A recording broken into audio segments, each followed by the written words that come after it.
permette, à travers encore cette nouvelle figure de Messie, qu'il nous permette de découvrir le visage du Christ. Au nom du Père et du Fils et du Saint-Esprit. Amen. Viens, Esprit créateur, nous visiter, viens éclairer l'âme de tes fils. Emplis nos cœurs de grâce et de lumière, toi qui créas toutes choses avec amour. Fais-nous voir le visage du Très-Haut, révèle-nous celui du Fils. Et toi, l'Esprit commun qui les rassemble, viens en nos cœurs, qu'à jamais nous croyons en toi. Gloire à Dieu notre Père dans les cieux, gloire au Fils qui monte des enfers, gloire à l'Esprit de force et de sagesse, dans tous les siècles des siècles. Amen. Voilà, donc nous arrivons à notre dernière rencontre, et je repasse très très rapidement, qui nous aura permis de parcourir, avec des trous quand même, mais l'ensemble des premiers livres de Samuel jusqu'à la fin des livres des rois. On est en 2 rois 23, avec 22-23, avec 2 chapitres concernant le roi Josias, et le dernier chapitre ensuite, juste après, il y a la chute du royaume du Sud, la chute de Jérusalem et donc l'exil à Babylone sur lequel s'achève le livre des rois. Voilà, donc on avait vu Saül, David, Absalom, Salomon, et puis on n'a pas ensuite détaillé tout ce qui se passait entre les deux, et puis voilà, les quelques Ézéchias et puis Josias. On va reprendre quand même un petit peu les rois qui entourent Josias, et qui nous permettent de voir. Donc j'ai mis les grands-pères de Josias, puisqu'ils sont tous de la même lignée davidique. Ézéchias, on se rappelle, c'est ce qu'on a vu la dernière fois, il fit ce qui est agréable à Dieu, imitant tout ce qu'avait fait David, son père. Il supprima les hauts lieux, après lui aucun roi de Juda ne lui fut comparable, pas plus avant lui, il resta attaché au Seigneur, observant ses commandements. Ensuite, le fils d'Ézéchias, c'est Manassé. Il fit ce qui déplaît au Seigneur, imitant les abominations des nations que Dieu avait chassées devant les Israélites. Il rebâtit les hauts lieux qu'avait détruits Ézéchias, son père. Il éleva des autels à Baal. Alors le Seigneur parla ainsi, par le ministère de ses serviteurs les prophètes. Parce que Manassé, roi de Juda, a commis ces abominations, qu'il a agi plus mal que tout ce qu'avaient fait avant lui les Amorites, et qu'il a entraîné Juda lui aussi à pécher, donc Juda c'est le nom du royaume du sud, avec ses idoles, ainsi parle le Seigneur Dieu d'Israël, voici que je fais venir sur Jérusalem et sur Juda un malheur tel que les 2 oreilles en tinteront à quiconque l'apprendra. Je passerai sur Jérusalem le même cordeau que sur Samarie. Manassé répandit aussi le sang innocent en si grande quantité qu'il inonda Jérusalem d'un bout à l'autre, en plus des péchés qu'il avait fait commettre à Juda en agissant mal au regard du Seigneur. Voilà. Donc on avait un roi qui fait ce qui est agréable, un exemple, et son fils immédiat qui ne suit pas l'exemple de son père et qui est un peu le summum du roi mauvais. Notamment, alors ça c'est plus une tradition non écrite, ou en tout cas pas dans la Bible, on fait de Manassé celui qui aurait tué Isaïe en le sciant en deux. D'ailleurs, on trouve ça dans certaines représentations, voilà, la mort d'Isaïe sciée en deux devant le roi Manassé. Et ce qu'on voit, c'est que le mal commis par Manassé, déjà, a une conséquence là où le roi fait le mal, mais en général, c'est tout le peuple qui, avec lui, va faire le mal. Et voilà, nous est dit là, d'une manière très simple, la responsabilité qui est celle du roi. Et puis, je crois, à travers cela aussi, on peut se dire, à chaque fois que Dieu confie une responsabilité sur des personnes, sur un groupe, c'est une véritable responsabilité. Et là où le chef défaille, eh bien, il emmène ceux dont il a la charge, en général également, à défaillir. Voilà, donc c'est un avertissement pour tous ceux qui ont des responsabilités. Et puis, donc, l'ensemble du mal qu'il a commis provoque comme une sorte de châtiment. Un châtiment qui sera équivalent à celui qu'a subi Samarie en 721-722. Donc 722, il y a Samarie qui a été détruite par les armées des Assyriens. De même, là, on annonce que le même malheur va venir sur Jérusalem. Et ce malheur est lié à tout le mal qu'a opéré le roi de Juda, et Manassé en particulier. Voilà, je ne vais pas m'appesantir dessus parce que ce serait le sujet de toute une rencontre de cette question, et puis qu'on a déjà rencontré différents moments, la question du mal et du châtiment. Quelquefois, on est gêné de voir ce qui est là attribué à Dieu. C'est sûr qu'il faut lire cela dans l'ensemble du contexte de la Bible et voir que progressivement, Jésus est celui qui va nous libérer du mal. Mais là, il n'y a pas encore Jésus. Et je crois qu'à travers ces paroles-là, ce que nous dit la Bible, c'est que le mal provoque du mal. Là où il y a un roi mauvais, eh bien, nécessairement, il y a un mal qui s'ensuit pour l'ensemble. Et ce qu'on voit en partie avec Josias, c'est que par contre, le bien provoque du bien.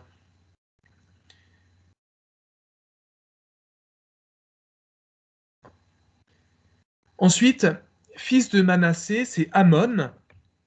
Il fit ce qui déplaît au Seigneur comme avait fait son père Manassé. Il suivit en tout la conduite de son père, rendit un culte aux idoles que son père avait servies, se prosterna devant elles, abandonna le Seigneur Dieu de ses pères, ne suivit pas la voie du Seigneur. Et arrive Josias, qu'on commence par décrire comme ça. Josias avait 8 ans à son avènement, donc à la mort d'Amon, et il régna 31 ans à Jérusalem. Sa mère s'appelait Yédida, fille de Adaya, et était de Boscat. Il fit ce qui est agréable au Seigneur et imita en tout la conduite de son père David, sans en dévier ni à droite ni à gauche. Ce qui est amusant en comparant ces différents passages, c'est que on se demande finalement de qui le roi est-il le fils.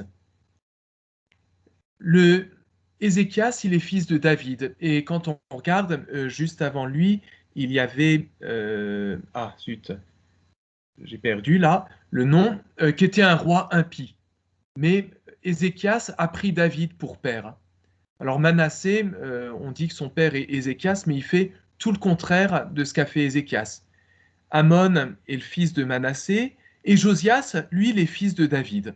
D'ailleurs, on parle de sa mère, et voilà, on rapporte sa conduite à David. Et on reviendra plus tard sur cette petite phrase.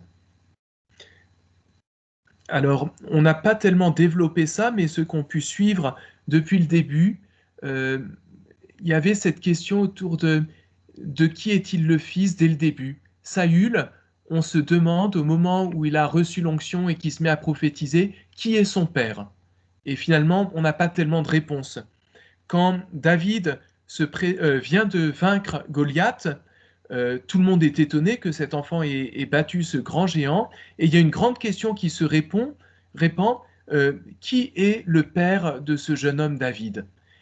Et cette question, c'est celle qu'on retrouve avec Jésus, quand il va prêcher à, Nazareth, on dit, est-ce que son père, ce n'est pas Joseph? Et donc, voilà, derrière cette question, il y a quelque chose qui est intéressant, qui nous montre à la fois l'importance de la filiation, mais aussi que la filiation, peut-être contre des perspectives trop humaines, comment on appelle ça, psychologiquement, quand on enferme les gens dans une impossibilité, c'est comme ça avant eux, donc ils refont ce qu'ils ont subi, par exemple, eh bien, on voit que euh, la Bible nous dit aussi qu'on peut se placer sous une filiation autre.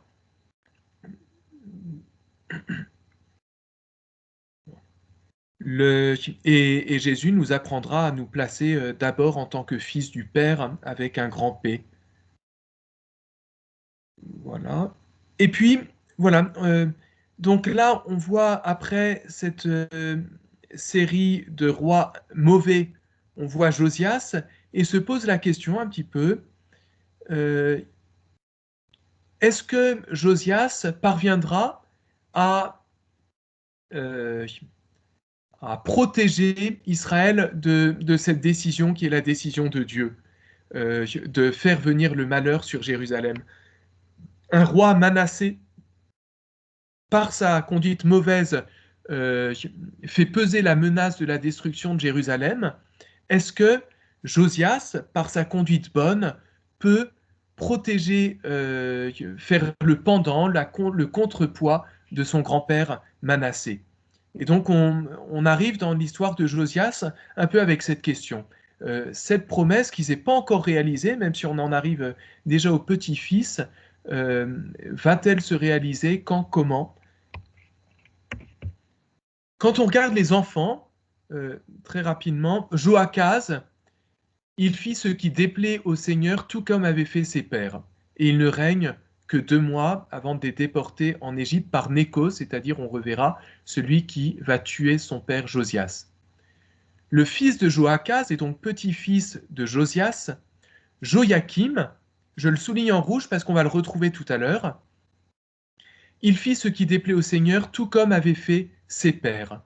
Voilà. Et donc, eux ne se placent pas sous la filiation ni de Josias, ni de David. Joachim, qui ne va régner que 3 mois, puisque ce sera déjà la déportation à Babylone par Nabucodonosor à ce moment-là. Une première déportation, parce qu'il y a 2 déportations en fait, 598 puis 587, 10 ans plus tard. Il fit ce qui déplaît. Et puis, après ça, Nabucodonosor va placer sur le trône Sédécias, qui est l'oncle du précédent, qui va encore régner donc entre la première et la deuxième déportation qui sera définitive. Il fit ce qui déplaît au Seigneur. Et là, on nous dit, finalement, c'est dans le dernier chapitre du livre des rois, il fit égorger les fils de Sédécias sous ses yeux. Donc il, c'est Nabucodonosor, fit égorger les fils de Sédécias sous ses yeux, creva les yeux de Sédécias, le mit au fer et l'emmena à Babylone. Euh, Voilà, donc on a un peu une réponse déjà, d'une certaine manière, que Josias n'empêchera pas cette déportation à Babylone quand on regarde la suite du récit. Et il y a même sa descendance qui est égorgée, enfin descendance de Sédécias en particulier, et puis déportée à Babylone. Et c'est donc vraiment la fin des rois de Jérusalem et du royaume de Juda.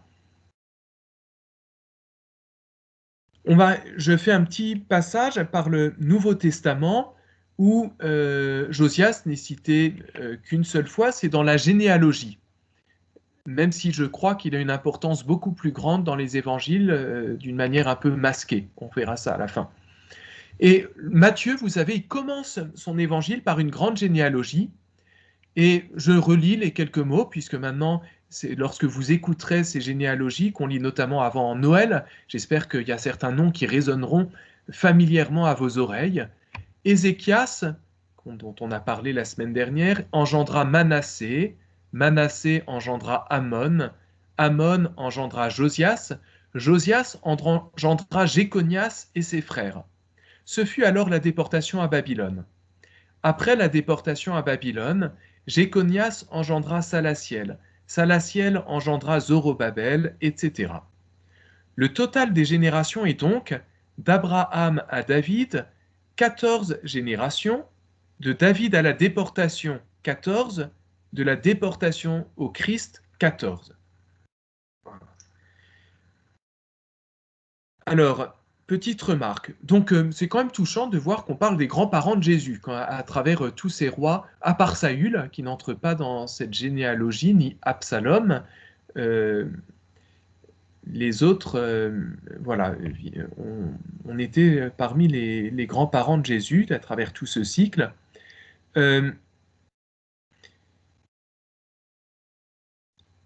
Et puis, il y a quelque chose qui a dû vous surprendre. Alors, Jéconias, je ne me suis pas repenché, parce que le nom ne correspond pas exactement, mais c'est qu'il y a une traduction entre la manière hébraïque d'écrire les choses, ensuite en grec, on écrit quelque chose d'un peu différent.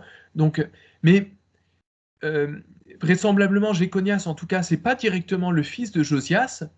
Et puis, c'est comme si on supprimait du monde, puisque en fait il y a plusieurs rois après Josias, avant la déportation, plusieurs de ses descendants, et là on fait de Josias le dernier roi avant la déportation, et puis Jéconias on le reporte après la déportation à Babylone.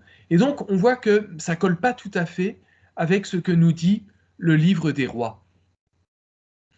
Ce que je pense, et parce que je ne suis pas le seul à le penser, c'est que Matthieu volontairement a voulu mettre en relief, puisqu'il fait trois, trois épisodes dans ce prologue, trois généalogies de 14, avec une importance particulière. Le premier qui termine les 14 générations, ben, c'est David. Donc Abraham, on va de Abraham à David, et ensuite on va de David à la déportation, qui est un moment phare de l'histoire d'Israël, mais celui qu'on veut mettre comme étant le roi de la déportation, c'est Josias, comme s'il y avait quelque chose de volontaire.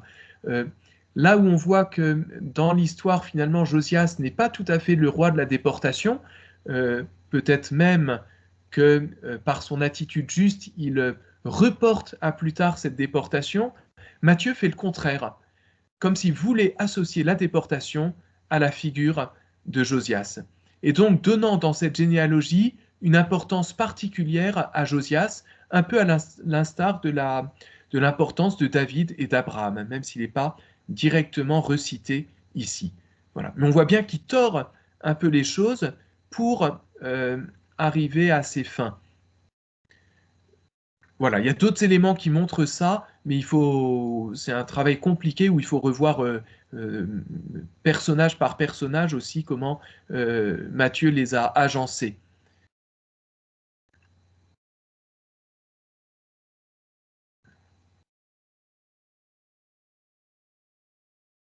Voilà. Et nous repartons donc pour lire le chapitre 22 du livre des rois. Euh, voilà, on va. Donc ça, c'est l'introduction de se rappeler. Josias avait 8 ans donc quand il commence à régner. Il va avoir un règne de 31 ans. Et on nous dit dès le début, il fit ce qui est agréable au Seigneur et imita en tout la conduite de son ancêtre David. Donc, quand on lit ces phrases, on se demande comment cela va-t-il se manifester. Et d'une certaine manière, le Josias de 8 ans nous est déjà présenté comme un peu comme ces hagiographies de saints où on voit les saints, on dit quand ils étaient enfants, déjà ils étaient parfaits, ça dépend lesquels, ils priaient Dieu, etc. Et là, on a un peu l'image d'un Josias déjà enfant, versé dans la familiarité et la fidélité au Seigneur. Et c'est en lisant la suite que on va, ça nous est dit simplement, là on va vraiment nous le montrer à travers ce qui va se passer. Donc si tu veux bien lire Anne à partir du verset 3. En la 18e année du roi Josias, le roi envoya le secrétaire Shaphan, fils d'Asaliahu, fils de Meshulam, au temple de Dieu. Monte, lui dit-il, chez le grand prêtre Hilkiyahu, pour qu'il fonde l'argent qui a été apporté au temple de Dieu et que les gardiens du seuil ont recueilli du peuple. Qu'il le remette aux maîtres d'œuvre attachés au temple de Dieu, et que ceux-ci le dépensent pour les ouvriers qui travaillent aux réparations dans le temple de Dieu, pour les charpentiers, les ouvriers du bâtiment et les maçons, pour acheter le bois et les pierres de taille destinées à la réparation du temple. Le grand prêtre Hilkiyahu dit au secrétaire Shaphan: J'ai trouvé le livre de la loi dans le temple de Dieu. Et Hilkiyahu donna le livre à Shaphan, qui le lut. Le secrétaire Shaphan vint chez le roi et lui rapporta ceci. Tes serviteurs, dit-il, ont fondu l'argent qui se trouvait dans le temple et l'ont remis au maître d'œuvre attaché au temple de Dieu. Puis le secrétaire Shaphan annonça au roi: Le prêtre Hilkiyahu m'a donné un livre. Et Shaphan le lut devant le roi.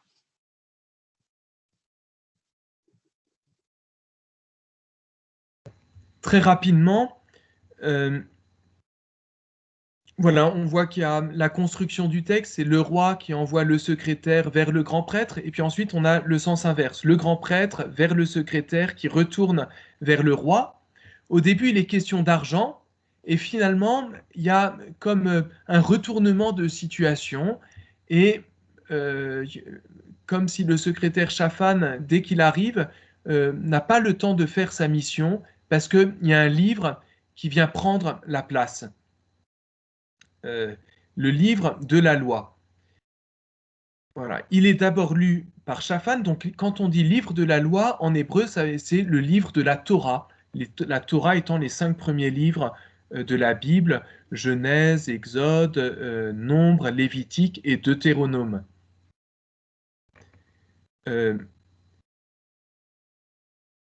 Donc, le secrétaire va vers le roi, et puis il lui dit simplement, là où on lui a dit c'est le livre de la loi, Shaphan va dire au roi un livre. Et Shaphan va le lire devant le roi. Et il y a comme un test derrière cela, fait par Shaphan, quelle va être la réaction de Josias face à ce livre dont on, lui, ne sait pas qu'il est celui de la loi de Dieu.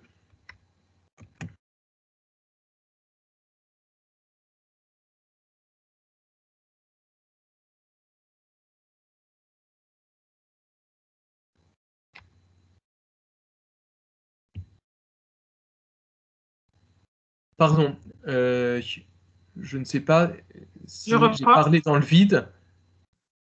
Oui, j'ai peut-être parlé dans le vide, je suis perdu. On peut reprendre la lecture, en tout cas, oui. En entendant les paroles contenues dans le livre de la loi, le roi déchira ses vêtements. Il donna cet ordre au prêtre Hilkiyahu, à Ahikam, fils de Shaphan, à Akbor, fils de Micaiah, au secrétaire Shaphan et à Asaya, ministre du roi. Allez consulter le Seigneur pour moi et pour le peuple, à propos des paroles de ce livre qui vient d'être trouvé. Grande doit être la colère du Seigneur, qui s'est enflammée contre nous, parce que nos pères n'ont pas obéi aux paroles de ce livre en pratiquant tout ce qui y est écrit. Le prêtre Hilkiyahu, Ahikam, Akbor, Shaphan et Asaya se rendirent auprès de la prophétesse Hulda. Ils lui exposèrent la chose et elle leur répondit. Ainsi parle le Seigneur Dieu d'Israël. Dites à l'homme qui vous a envoyé vers moi. Ainsi parle le Seigneur. Je vais amener le malheur sur ce lieu et sur ses habitants. Tout ce que dit le livre qu'a lu le roi de Juda, parce qu'ils m'ont abandonné et qu'ils ont sacrifié à d'autres dieux pour m'irriter par leurs actions. Ma colère s'est enflammée contre ce lieu, elle ne s'éteindra pas. Et vous direz au roi de Juda qui vous a envoyé pour consulter le Seigneur. Ainsi parle le Seigneur Dieu d'Israël. Les paroles que tu as entendues, mais parce que ton cœur a été touché et que tu t'es humilié devant Dieu, en entendant ce que j'ai prononcé contre ce lieu et ses habitants qui deviendront un objet d'épouvante et de malédiction, et parce que tu as déchiré tes vêtements et pleuré devant moi, moi aussi j'ai entendu, oracle du Seigneur. C'est pourquoi je te réunirai à tes pères.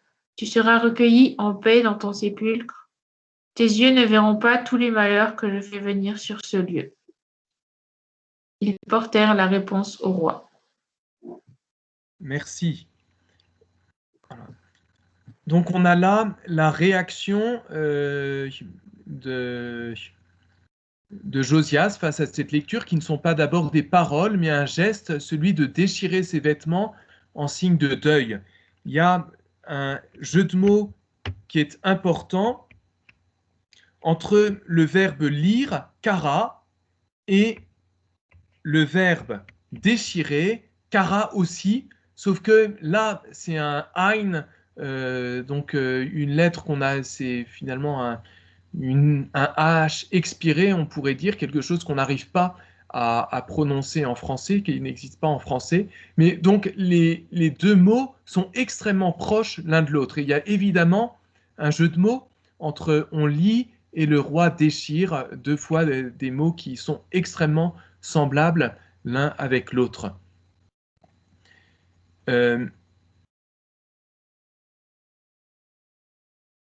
Voilà, donc pourquoi le roi déchire ses vêtements?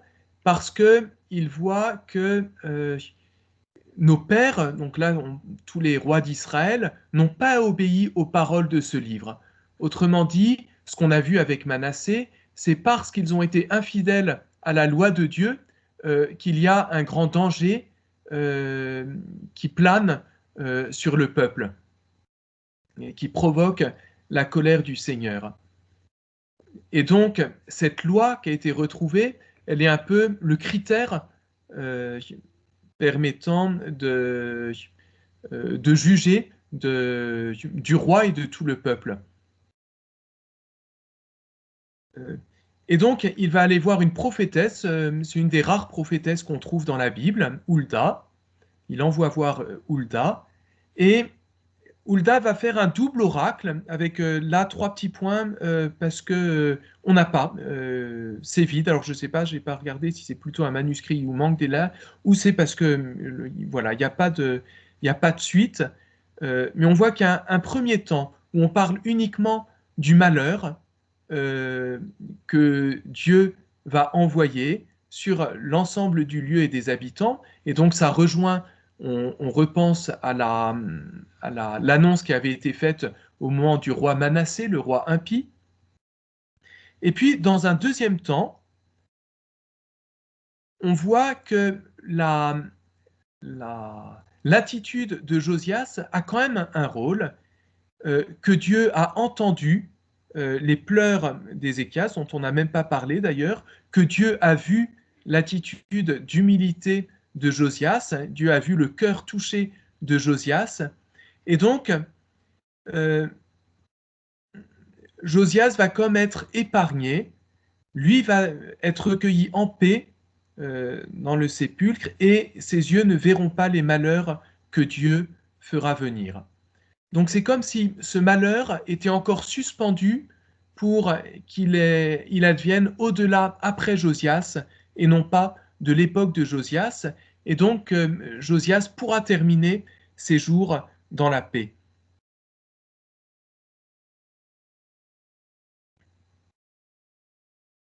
C'est assez beau, voilà, simplement de noter Dieu voyant l'attitude de son roi, Dieu étant attentif à la manière qu'a eu le roi de réagir face à la parole même de Dieu.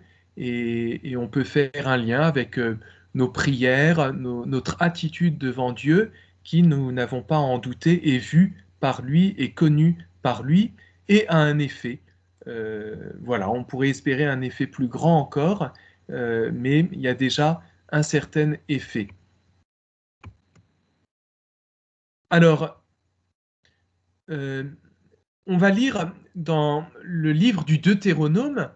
Deutéronome, ça signifie deuxième loi, quand on parle de ce qu'est un roi. Lorsque tu arriveras en ce pays que le Seigneur ton Dieu te donne, que tu en auras pris possession et que tu y habiteras, si tu te dis, je veux établir sur moi un roi comme toutes les nations d'alentour, ceux qui sont là depuis le début, vous rappelez que c'est exactement la demande qui avait été faite au prophète Samuel au moment où le peuple d'Israël a voulu avoir Saül. C'est un roi choisi par le Seigneur ton Dieu que tu devras établir sur toi. D'une certaine manière, quelquefois on a vu ce qu'était un roi Messie qui a été choisi par les hommes.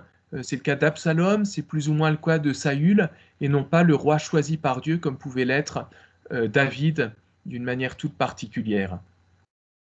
Qu'il n'aille pas multiplier ses chevaux, qu'il ne ramène pas le peuple en Égypte, qu'il ne multiplie pas le nombre de ses femmes, ce qui pourrait égarer son cœur, qu'il ne multiplie pas à l'excès son argent et son or.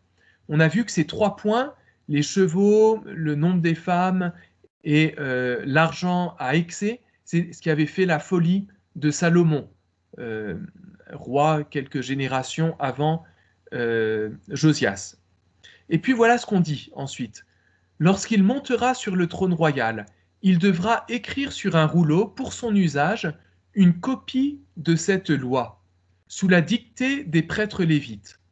Elle ne le quittera pas, il la lira tous les jours de sa vie, pour apprendre à craindre le Seigneur son Dieu, en gardant toutes les paroles de cette loi, ainsi que ses règles pour les mettre en pratique. Il évitera ainsi de s'enorgueillir au-dessus de ses frères. L'orgueil avait été notamment le problème de Salomon, d'Absalom, de Saül sans doute. Et il ne s'écartera pas de ses commandements, ni à droite, ni à gauche. À cette condition, il aura, lui et ses fils, de longs jours sur le trône en Israël. Vous voyez que c'est étonnant de voir comme ce passage renvoie à la figure même du roi Josias. Donc vous vous rappelez qu'au verset 2 du chapitre 22, donc, on avait dit qu'il n'était dévié ni à droite ni à gauche. Et je crois que cette expression, elle ne se retrouve à peu près qu'en ces 2 endroits. Et que, alors là, on lit, la loi est lue à Josias. Je ne sais plus si après on nous montre Josias lisant lui-même la loi, mais on voit en tout cas, c'est je crois la première fois qu'il y a un roi qui va lire cette loi et donc accomplir ces paroles du Deutéronome. Et lié au fait d'être fidèle, on lui promet des jours qui seront longs. Et donc on verra ensuite si cela s'accomplit ou pas. L'hypothèse, qui est une hypothèse très très sérieuse, c'est que ce que les exégètes disent depuis un moment, au moins depuis qu'on a commencé la recherche historico-critique sur la Bible, c'est qu'en fait, le livre qui est trouvé dans le temple à l'époque de Josias, c'est le livre du Deutéronome, le 5e livre du Pentateuque, qui a été en fait, on suppose, écrit à ce moment-là, dans le contexte du roi Josias, et il y aurait eu comme une mise en scène de la découverte de ce rouleau dans le temple, ce qui permet de lui donner une autorité toute particulière, et c'est ce qui permet donc à Josias de faire cette réforme, puisque la réforme ensuite que Josias va opérer, qui est décrite dans la fin du chapitre 22 et le chapitre 23 du livre des rois, correspond en tout point à ce que demande le Deutéronome. Donc, Josias est ce roi qui correspond au Deutéronome, et du coup, on peut même se demander si, d'une manière très discrète, ceux qui ont écrit le livre, à la fois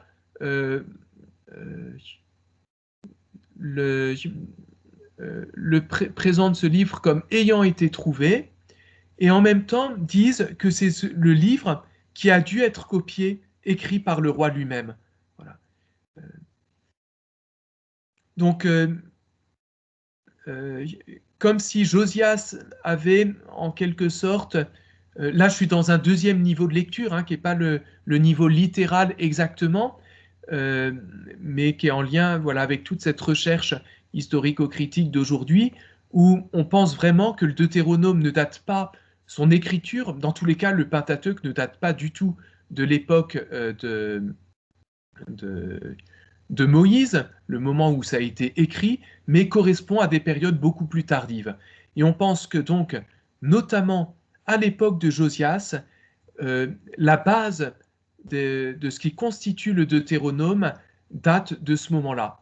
Et donc, cette loi sur laquelle Josias va s'appuyer pour opérer une grande réforme, qui notamment va l'amener à détruire tous les lieux de culte qui sont différents, qui ne sont pas à Jérusalem. Le fait de mettre en scène une loi qu'on trouve dans le temple comme quelque chose de très ancien venant de Moïse va lui donner toute une légitimité. Voilà. J'espère que je n'embrouille pas trop les choses. Voilà, mais cette réflexion, elle vient vraiment de cette voilà, du fait que voilà, ça correspondrait bien à l'époque de rédaction du début du Deutéronome, le 7e siècle avant Jésus-Christ, et ce lien extrêmement fort qu'on a entre la description du roi dans le livre du Deutéronome, de son rôle, de la manière d'organiser le culte, et tout ce que va faire Josias.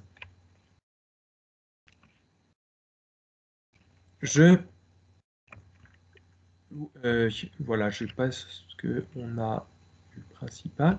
Et nous allons voir un autre passage, Jérémie 36. Donc, dans un prophète, mais où on en parle de Joachim, que j'avais souligné en rouge tout à l'heure. Donc, le livre des rois ne nous dit pas que c'est le fils de Josias, mais son petit-fils, il y avait Joachim entre les deux. Et voilà un petit passage qu'il est très intéressant de lire avec ces questions de faire le parallèle entre Jérémie 36 et 2 Rois 22, de chercher à voir quels sont les points communs et puis les différences entre ces deux rois qui nous sont présentés, donc Joachim ici et Josias en 2 Rois 22, comme on vient de le lire, de comparer les conséquences de leurs actes et puis de voir ce que ça nous dit aujourd'hui. Donc on va lire le texte et puis je vais laisser 5 minutes de silence comme on en avait l'habitude, rompu simplement la semaine dernière. Xavier, veux-tu bien lire? La 4e année de Joachim, fils de Josias, roi de Juda, la parole que voici fut adressée à Jérémie, de la part du Seigneur. Prends un rouleau et écris dessus toutes les paroles que je t'ai adressées. Peut-être qu'en entendant tout le mal que j'ai dessein de leur faire, ceux de la maison du Juda reviendront chacun de sa voie mauvaise. Alors je pourrai pardonner leur iniquité et leur péché. La 5e année de Joachim, fils de Josias, roi de Juda, au 9e mois, on convoqua pour un jeûne devant le Seigneur tout le peuple de Jérusalem et tout le peuple qui pourrait y venir de toutes les villes de Juda. Alors Baruch lut dans le livre les paroles de Jérémie.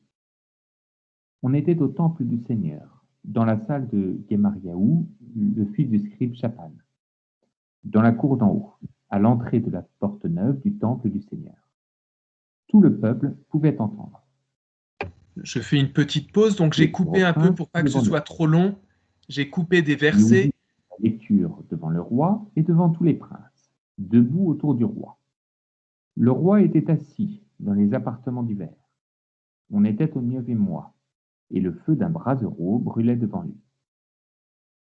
Chaque fois que Yehudi avait lu 3 ou 4 colonnes, le roi les déchirait avec le canif du scribe et les jetait au feu sur le brasereau, jusqu'à ce que le rouleau entier fût consumé dans le feu du brasereau. Mais ni le roi, ni aucun de ses serviteurs, à entendre toutes ces paroles, ne furent effrayés, ni ne déchirèrent leurs vêtements. Et pourtant, Elnathan, Delayahu et Gemariahu avaient insisté auprès du roi pour qu'il ne brûlât pas le rouleau. Mais il ne les écouta pas. Et il ordonna à Yeraméel, fils du roi, à Serayahu, fils d'Azriel, et à Shelemiahu, fils d'Abdiel, de saisir Baruch le scribe et Jérémie le prophète. Mais le Seigneur les avait cachés. Alors la parole du Seigneur fut adressée à Jérémie, après que le roi eut brûlé le rouleau avec les paroles qu'avait écrites Baruch sous la dictée de Jérémie. Prends un autre rouleau. Écris dessus toutes les paroles qui figuraient déjà dans le premier rouleau brûlé par Joachim, roi de Juda. Et contre Joachim, roi de Juda, tu diras: Ainsi parle le Seigneur. Tu as brûlé ce rouleau en disant: Pourquoi y avoir écrit: Il est certain que le roi de Babylone viendra, saccagera ce pays et en fera disparaître hommes et bêtes. C'est pourquoi ainsi parle le Seigneur contre Joachim, roi de Juda.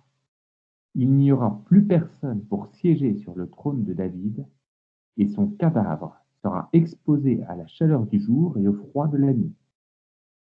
Lui, sa descendance et ses serviteurs, je les châtierai de leurs fautes. J'amènerai sur eux, sur les habitants de Jérusalem et sur les gens de Juda, tout le malheur dont je les ai menacés tant qu'ils m'écoutent. Merci. Voilà, donc je disais, là, j'ai coupé quelques versets pour pas que ce soit trop long, où après avoir lu à tout le peuple, on lit le rouleau à tous les princes, et puis ensuite les princes disent, il faut absolument que le roi entende cela, et donc quelqu'un va en faire la lecture devant le roi. Voilà, je vous laisse quelques instants de réflexion à partir des quelques questions qui sont ici. Voilà, pour ceux qui nous rejoignaient cette fois-ci, le but c'est vraiment que euh, chacun puisse se confronter un peu à cette parole de Dieu, chercher à saisir son sens et que ce ne soit pas que moi qui parle. Voilà, même si c'est bref, ça vous permet aussi puis de faire une pause pour pas trop m'écouter.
Voilà, je reprends en espérant que vous avez eu le temps de réfléchir un peu, de voir combien c'est saisissant ce rapprochement entre les deux, qui est notamment permis par, donc d'un côté on nous dit Joachim, fils de Josias, et de l'autre côté on parle du fils de Shaphan.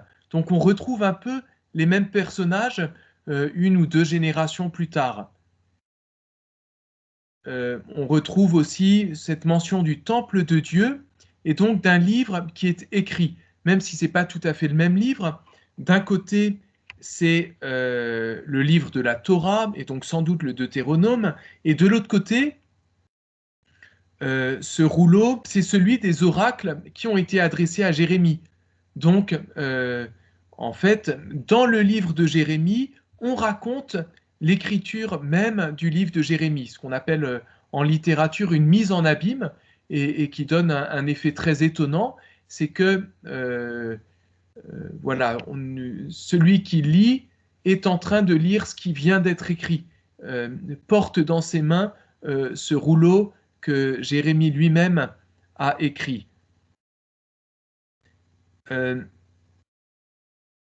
Ce qui est intéressant et qui peut peut-être préciser par rapport à cette question du châtiment, c'est que là, on voit pourquoi toutes les paroles que je t'ai adressées, et on voit Jérémie, ceux qui avaient suivi en novembre la rencontre avec Jérémie, Jérémie aura surtout un message de condamnation, un message très violent, puisqu'il est le prophète qui va annoncer la déportation à Babylone, justement, en lien avec cette menace adressée à Manassé. Mais ce qui nous est dit, c'est que finalement, toutes ces paroles de menaces, elles sont là pour que le peuple entende et que le peuple revienne. C'est le verbe de la conversion. Et alors, dit Dieu, je pourrai pardonner.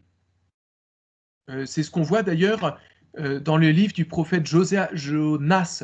Quand Jonas annonce qu'il va y avoir un malheur sur Ninive, tout le peuple entend, tout le monde se convertit, revient de sa conduite mauvaise, et Dieu va donc épargner la ville de Ninive. Donc toutes les menaces qui sont écrites, que ce soit dans le livre de Jérémie, ou bien qu'on voit dans le livre du Deutéronome, ou bien dans le livre des rois, d'une certaine manière, c'est l'avertissement que Dieu donne en vue que ces paroles de menace ne se réalisent pas. Comme si, au moment où Dieu dit cette parole prophétique de la menace, en Dieu, il y a ce désir de pardonner, et donc que sa propre parole ne se réalise pas. Parce que, et comme si l'action de Dieu est suspendue à la manière dont les hommes vont réagir face à sa parole. C'est ce qu'on a depuis le début de la Bible. Vous pouvez manger de tous les arbres du jardin, mais de celui-là, n'en mangez pas, parce que le jour où vous en mangerez, vous mourrez. Quand Dieu dit cela, il a envie que Adam et Ève, il les prévient pour qu'ils ne mangent pas et pour que ne se réalise pas cette parole de mort. Mais Adam et Ève décident de refuser de suivre cette parole de Dieu, et donc elle se réalise dans la mort qui va advenir. Et donc, chacun des livres et chacune des menaces a vraiment comme objectif la conversion de celui qui va entendre et lire. Voilà, je réponds à la question 4 déjà. Vous le sentez bien, que au moment où je suis en train de lire, eh bien, j'espère que vous n'avez pas seulement un écran devant les yeux, mais aussi une Bible entre les mains, mais même avec un écran, ça marche quand même. En fait, c'est moi qui suis récepteur de ce même texte, qui est celui qui a été entendu par Josias, qui a été celui entendu par Joachim. Et la question m'est posée, comment réagis-tu, toi, à cette lecture? Est-ce que tu entres dans cette conversion, ou bien est-ce que tu raidis ton cœur comme le fait Joachim? Et donc, on a ce retournement entre... donc, il y a toujours ce même mot entre kara et kara. Je sais pas comment, j'ai jamais réussi à prononcer le ein. pour faire la différence, si c'était des Juifs qui le disaient ou des Arabes, parce qu'on a un peu les mêmes choses en arabe, vous entendriez certainement la différence qu'il y a entre les deux.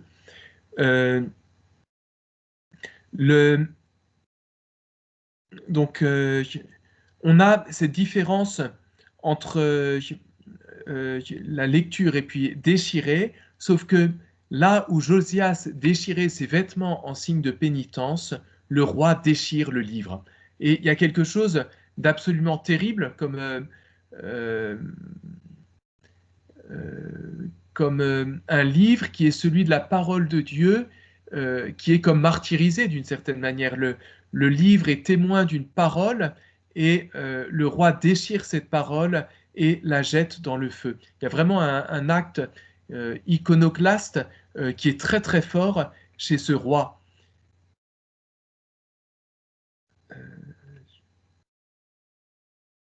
Le refus d'écouter alors qu'on lui a demandé d'écouter et déchirer et brûler le livre.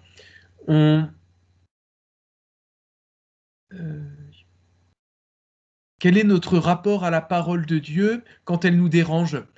Est-ce que face à la parole de Dieu qui me remet en cause, qui remet en cause ma vie, est-ce que je vais déchirer mon vêtement et plus encore mon cœur, comme on y est invité en ce temps du carême, ou bien est-ce que je vais déchirer la parole de Dieu en disant « ben non, ça ne me va pas ». Et donc, au lieu de me remettre moi en cause, je remets en cause la parole de Dieu et je refuse de me placer sous elle. Sachant que ce qui nous est montré ensuite à travers l'oracle qui suit, c'est que même le déchirement de cette parole ne va pas annuler cette parole. Ce n'est pas en brûlant le rouleau que Joachim va annuler cette condamnation qui est écrite sur le rouleau, mais au contraire, d'une certaine manière, la précipiter.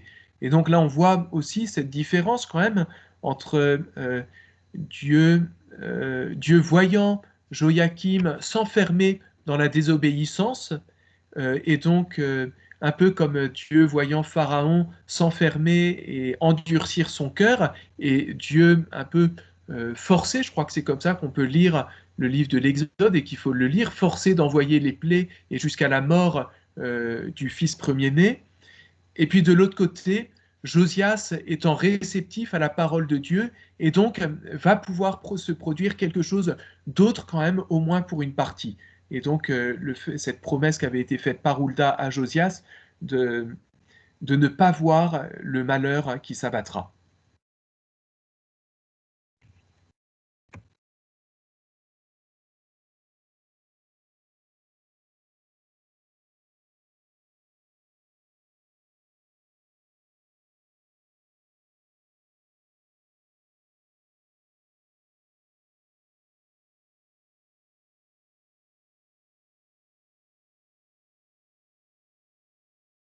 Un petit message. Ouais.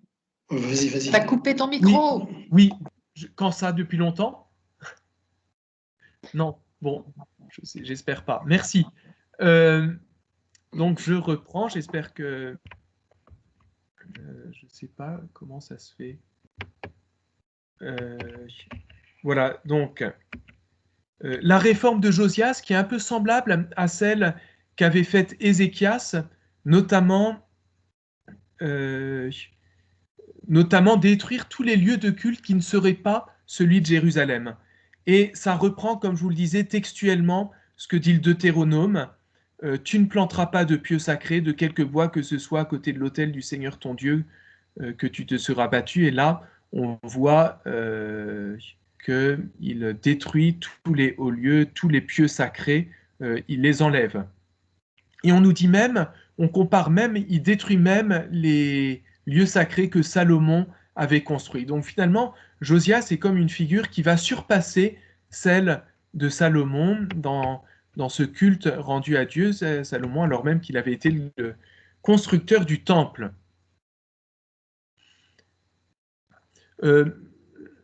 Voilà, on peut lire aussi ces deux versets quand même importants. Le roi donna cet ordre à tout le peuple: célébrez une Pâque en l'honneur du Seigneur votre Dieu, de la manière qui est écrite dans ce livre de l'Alliance.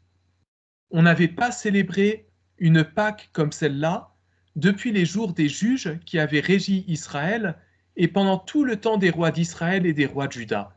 C'est seulement la 18e année du roi Josias qu'une telle Pâque fut célébrée en l'honneur du Seigneur à Jérusalem. Ézéchias aussi avait célébré une Pâque solennelle, et donc on a des messies qui célèbrent la Pâque et qui nous annoncent le Christ. Et puis on voit à nouveau, on fait de Josias quelqu'un qui surpasse tous les autres. Jamais une Pâque avait été célébrée d'une manière aussi conforme que celle célébrée par Josias. Voilà, donc vous voyez l'importance de ce roi dont qu'on connaît en fait pas tant que ça, dont on parle peu. Et puis ensuite, voilà ce qu'on dit sur la fin. On redit tout cet aspect louangeur. Il n'y eut avant lui aucun roi qui se fût comme lui, tourné vers Dieu de tout son cœur, de toute son âme et de toute sa force. Ça fait tilt parce que c'est ce qu'on entend dans le livre du Deutéronome. Écoute Israël, le Seigneur notre Dieu est l'unique. Tu aimeras le Seigneur ton Dieu de tout ton cœur, de toute ton âme et de toute ta force. Et donc, Josias est celui qui accomplit cela. En toute fidélité à la loi de Moïse, et après lui, il ne s'enleva pas qui lui fût comparable. Et ça aussi, ça fait tilt, parce que, comme vous connaissez bien le livre du Deutéronome, on dit aussi de Moïse qu'il ne s'est plus levé en Israël de prophète qui lui soit comparable. Et puis, j'ai noté aussi qu'on fait un deuil sur Moïse de 30 jours. Et le diapo suivant, vous verrez pourquoi, ce soulignement. Donc, Josias, qu'on a présenté comme étant l'équivalent de David, on le présente maintenant comme l'équivalent de Moïse lui-même. Il y a vraiment quelque chose chez Josias qui est extrêmement élevé. On sent qu'il y a un personnage qu'on exalte d'une manière assez étonnante. Pourtant, Dieu ne retint pas de l'ardeur de sa grande colère qui s'était enflammée contre Juda pour les déplaisirs que Manassé lui avait causés. Donc, même l'action extrêmement juste du petit-fils ne suffit pas à défaire tout le mal causé par le grand-père. Dieu décida: j'écarterai Juda aussi de devant moi, comme j'ai écarté Israël, donc le royaume du nord et le royaume du sud. Je rejetterai cette ville que j'avais élue, Jérusalem, et le temple dont j'avais dit: là sera mon nom. On avait eu un Messie rejeté avec Saül dès le début, et puis là on a le temple même de Dieu qui est rejeté. Voilà, et on verra que c'était l'évangile de dimanche dernier de Jésus disant: détruisez ce temple en 3 jours. Et alors, verset suivant, il y a quelque chose d'étonnant.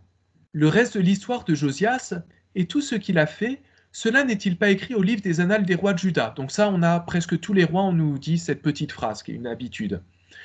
De son temps, le pharaon Nécho, roi d'Égypte, monta vers le roi d'Assyrie, sur le fleuve de l'Euphrate.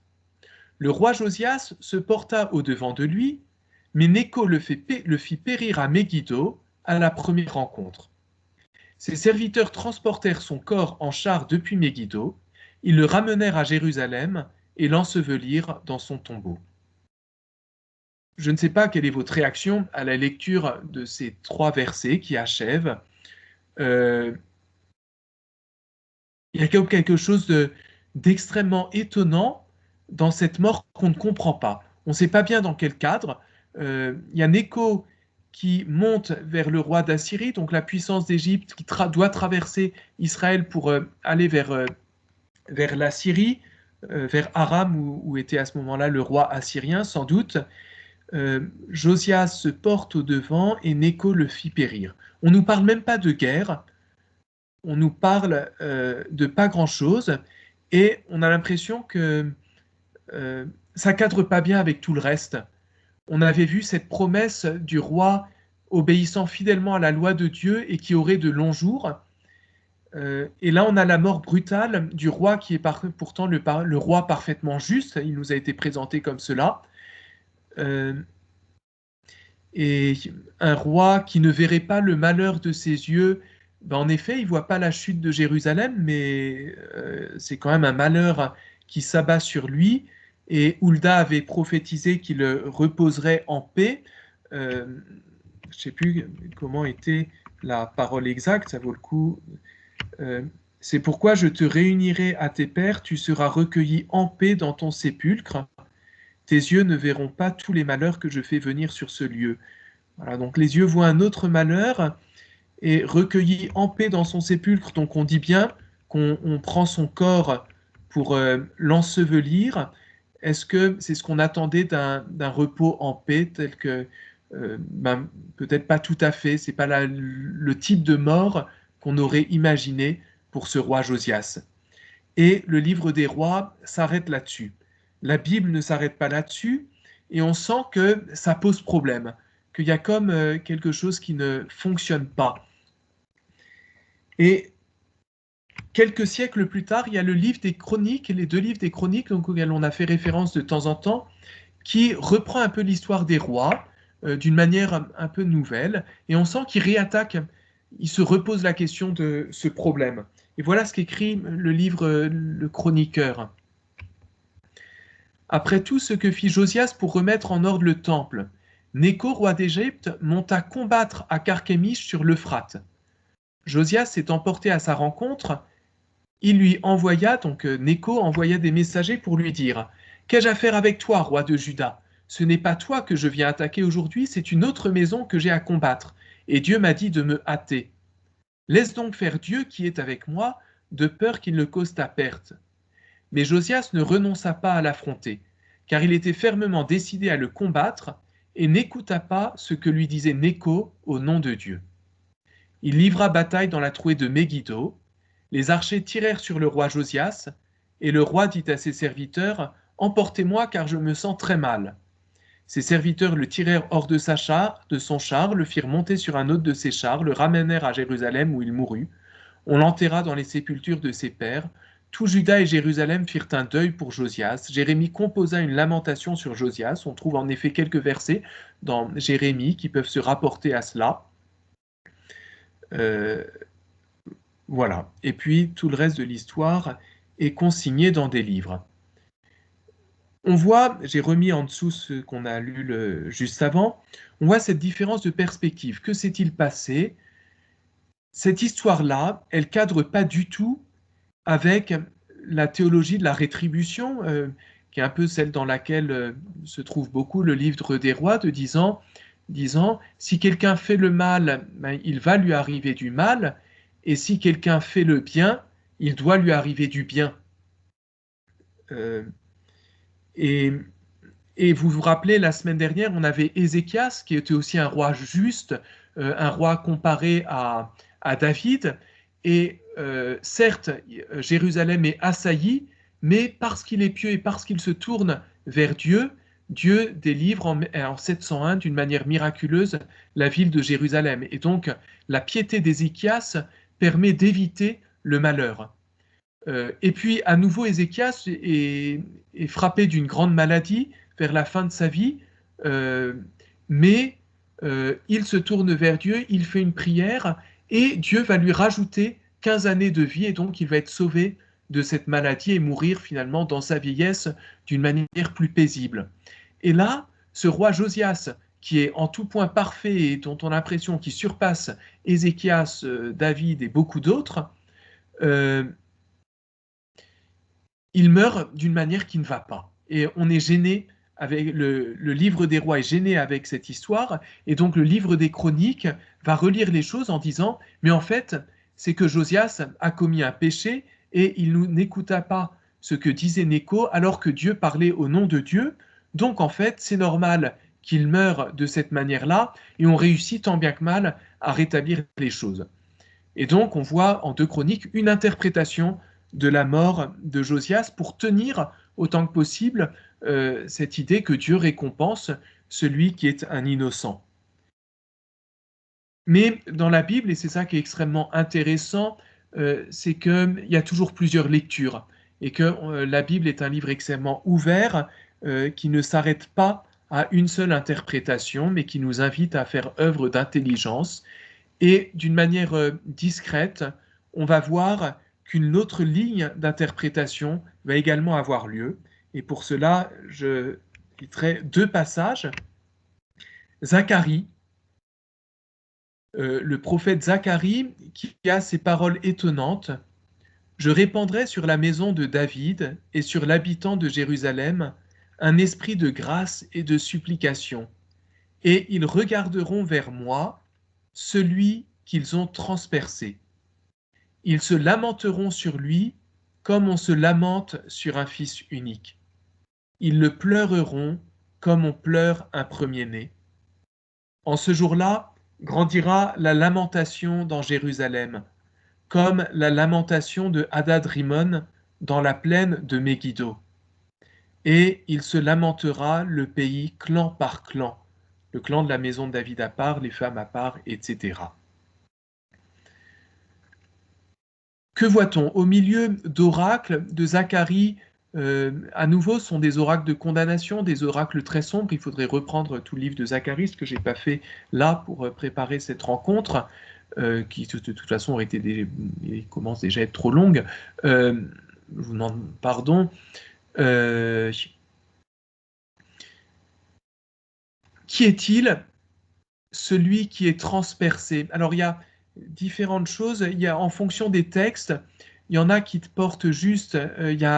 C'est un texte qui est extrêmement difficile parce qu'il y a plusieurs versions qu'on a. Et donc on a beaucoup de mal à le traduire parce qu'il y a des différences. Il y en a où c'est « ils regarderont vers celui qu'ils ont transpercé directement » et d'autres qui disent « ils regarderont vers moi qu'ils ont transpercé ». Donc là, c'est plutôt cette version, là c'est la traduction de Jérusalem qui a été conservée. En tout cas, qui a été transpercé? Eh ben, dans le livre de Chroniques, il y avait quand même cet avantage, c'est que Josias, on en fait un transpercé de flèches. Et il s'agit de la plaine de Megiddo et d'une grande lamentation. Et donc, je pense, et ça me semble assez clair, que derrière cette prophétie de Zacharie se trouve cette figure mystérieuse de Josias. Comment se fait-il que le roi juste, l'innocent, ait pu mourir d'une manière tellement injuste et absurde? Et donc, cette mort injuste va faire naître une grande lamentation, et finalement, j'aurais dû mettre les versets qui suivent, mais ce que dit Zacharie ensuite, c'est que, vous pouvez aller voir, donc chapitre 12 de Zacharie, ensuite, chacun s'en reviendra chez lui en se frappant la poitrine. Comme si, en voyant ce juste mourir, le peuple prend conscience de son propre péché. Ils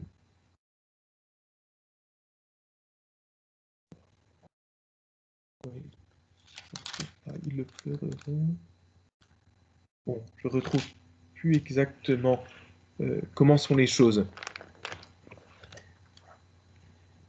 Un autre passage, ça va être ces fameux chants du serviteur. Vous savez qu'en Isaïe, il y a 4 chants du serviteur qui déploient une figure mystérieuse dont on n'arrive pas à bien voir qui elle est. Quelquefois, on pense que c'est tout le peuple d'Israël.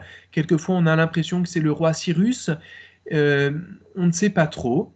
Et dans ce 4e chant du serviteur en particulier, cette figure ressemble, est inspirée, je crois en tout cas, de celle de Josias.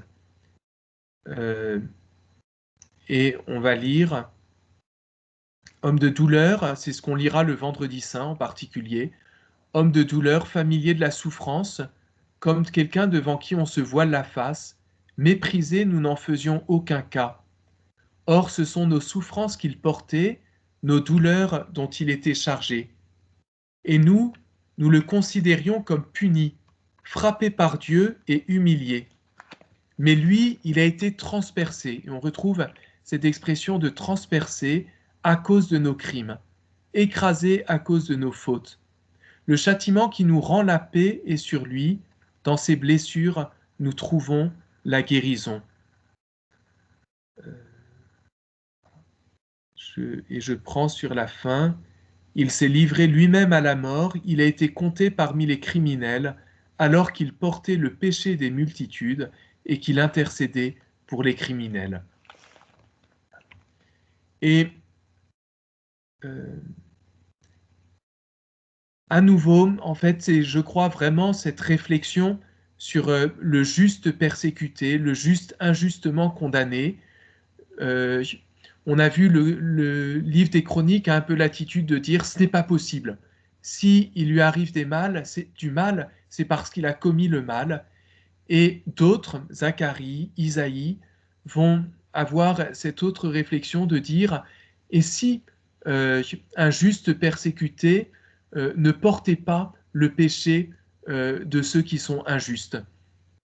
Et donc, on trouve dans la Bible cette ligne qui ouvre à l'idée d'un Messie comme Josias étant un roi, donc un Messie qui a reçu l'onction, un Messie qui va pouvoir être transpercé, qui va souffrir, non pas pour ses fautes à lui, puisque c'est injuste, mais à cause des fautes de tout un peuple. Et que c'est de cette manière-là qu'il intercède pour l'ensemble du peuple. Et peut-être que c'est là le rôle de ce Messie qui est celui d'intercéder pour le peuple. Je crois que ça a du sens par rapport aussi à la manière dont je vous ai montré au début. Matthieu place Josias dans sa généalogie. Il fait de Josias celui qui arrive au moment d'une crise immense, de ce châtiment qui tombe sur le royaume du Sud. Et donc le roi juste est associé à cette catastrophe de la déportation, alors que dès les premiers chapitres, Matthieu montre à travers différents éléments que Jésus lui-même traversera la passion malgré son innocence. J'ai pas eu le temps. Je crois que ça vaut quand même le coup. On retrouve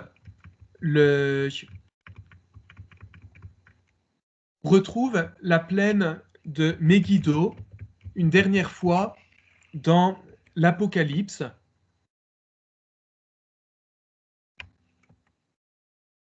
Où on l'appelle Armageddon, c'est-à-dire la colline de Megiddo. Et Apocalypse 16:16.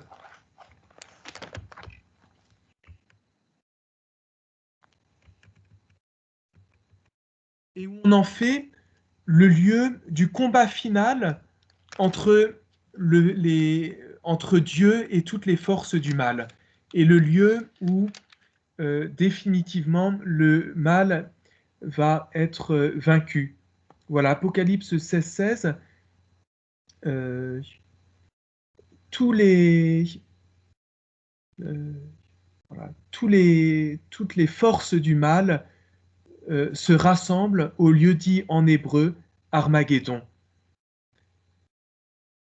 Et donc, on a là aussi cette image de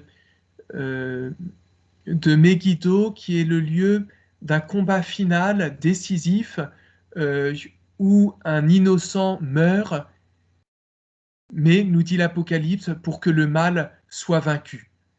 Et donc, on fait d'Armageddon dans l'Apocalypse, de Megiddo, le lieu même de la croix.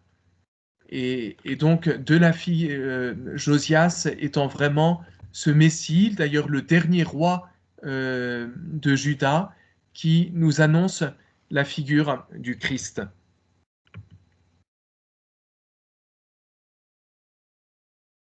Voilà, j'espère.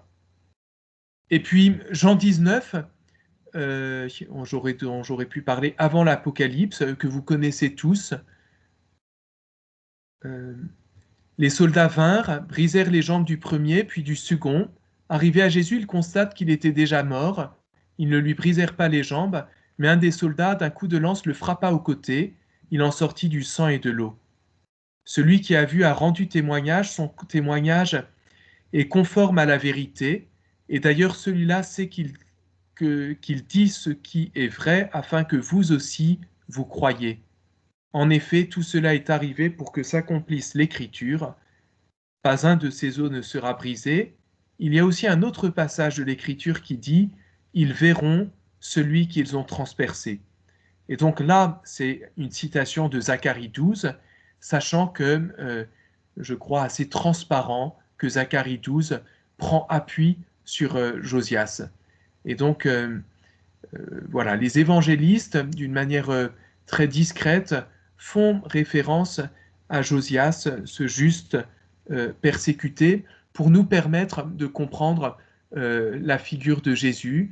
Et donc, là où Josias n'a pas pu éteindre d'une certaine manière cette violence amassée par son grand-père Manassé, sans vouloir faire de jeu de mots, Jésus est celui le parfaitement juste, le véritable roi, le véritable Messie d'Israël, celui qu'on attendait et dont tous les autres ont été comme les figures, figures qui hautes mais figures qui restent limitées. Et Jésus est celui qui vient, lui, nous délivrer véritablement du mal en offrant sa vie, lui l'innocent, comme Josias a d'une certaine manière offert sa vie de cette manière étonnante à Megiddo, Armageddon. Voilà, et je vous propose de terminer, ce qui est en priant, ce qui termine aussi tout ce cycle, à travers le psaume 71, qui est un psaume, si je ne me trompe pas, qu'on pense être pour l'intronisation d'un roi, de celui qui devient Messie d'Israël, et donc où on nous parle de ce qu'est un Messie. Et je vous propose de le lire et de le prier en voyant derrière lui à la fois tous les Messies dont nous avons pu entendre parler, dont on sent qu'ils ont chacun leurs limites, David, Saül, Salomon, etc., mais surtout d'y voir derrière la figure du Christ lui-même, le véritable Messie, le véritable roi.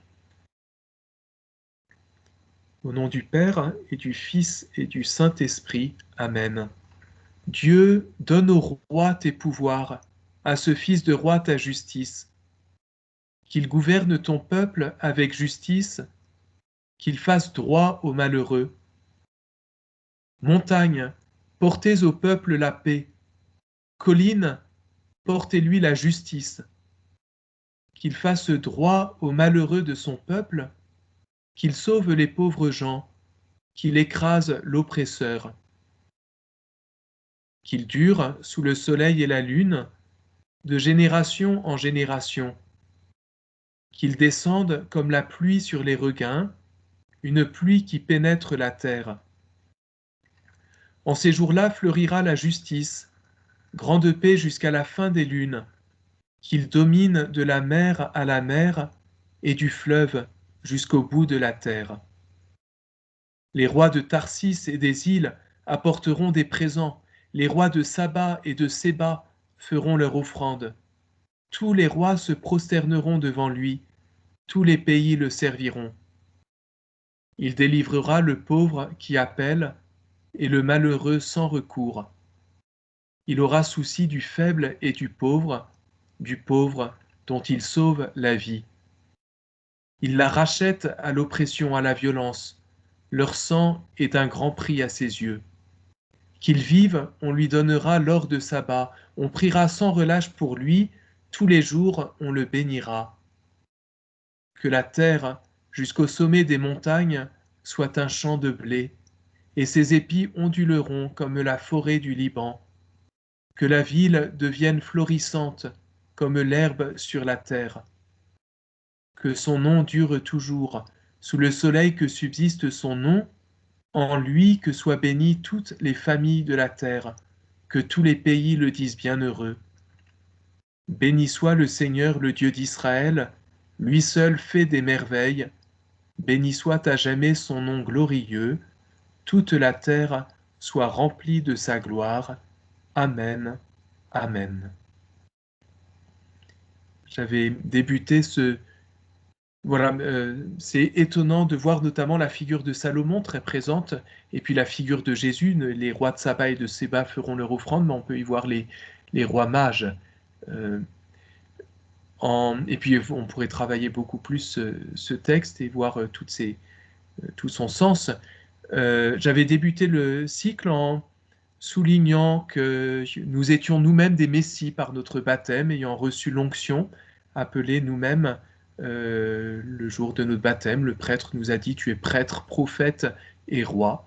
Nous pouvons demander comme une grâce en ce temps de pouvoir pleinement accueillir cette onction dans nos vies, que nous puissions nous-mêmes lire la parole de Dieu et nous y conformer à l'exemple de Josias, que nous puissions aussi intercéder pour le monde, y compris peut-être quelquefois dans nos petits sacrifices ou dans les petites souffrances que nous avons à supporter, que nous puissions les offrir pour la conversion de notre monde.